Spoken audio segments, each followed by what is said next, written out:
Hello YouTube, welcome to part 2. It will have a couple of clips from the other video we admitted. We just thought we'd throw it in for the fun of it. I think one of them is me epoxying that back on her so you get a picture or a view of it. That's all the grease we have in the shop. It'll work. It's just a riding lawnmower.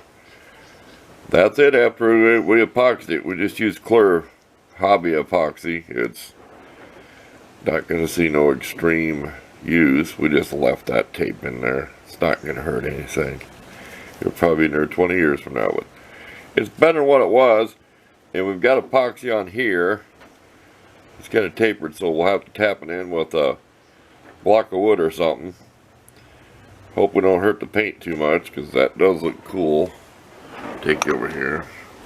Have that like that. There's the rim. The back's all painted real nice. Cleaned out the tire. 65 Ford said he uses gas on the tire. If you don't watch him, go find his channel, 65 Ford. He does all kinds of stuff. This is still dirty. See how dirty it is? So we'll scrub them with something someday. We just got to overspray off. We did mask this though with tape, because we wanted to spray down on this edge where we primered it and then painted, because we ground so much metal. Okay, anyway, let's get back to work. Keep this part short so we can get this part of the job done. We won't show the other wheel on the tractor because it'll just be a repeat of what we just did. One more clip before we go. This will use several punches, different things, files, everything. My little anvil, my little hammer, kind of a ball peen end to hammer that cap back out. It took a little work. It took some hammering on that. That metal was tougher than what I thought it was. It took a little bit of pounding. But, okay, we'll go get the wheel on. It is hot. It is evening time and it's still 80, like 88 degrees out. Okay, we are done. We'll try to throw some extra pictures or something there, because this one's going to be short. The other one was up, what, 12, 13 minutes? There we go.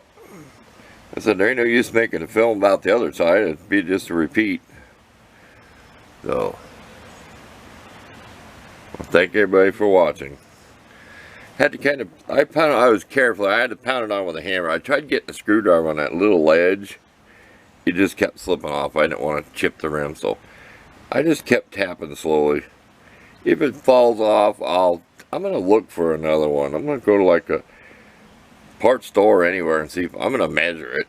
I'll just measure the rim and see if the other one, the good rim, and see what the diameter is. So there you go. We had enough. We're out here. It is still hot out here. It's probably 7 o'clock at night.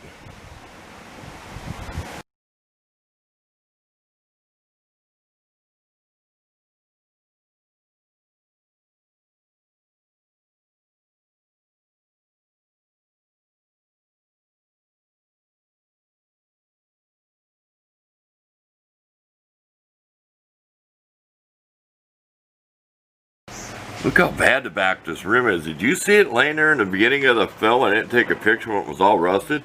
Look at that nasty thing. Of course, this will be primed back here because there's so much bare metal. So back to work. Real quick, here's that rubber seal I epoxied on. I think it'll hold.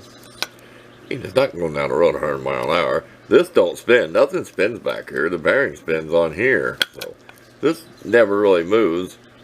It goes against the collar right here, and then it's tight, so this is just like a dust shield, rubber dust shield, grease seal. Good enough, huh? That's what I said.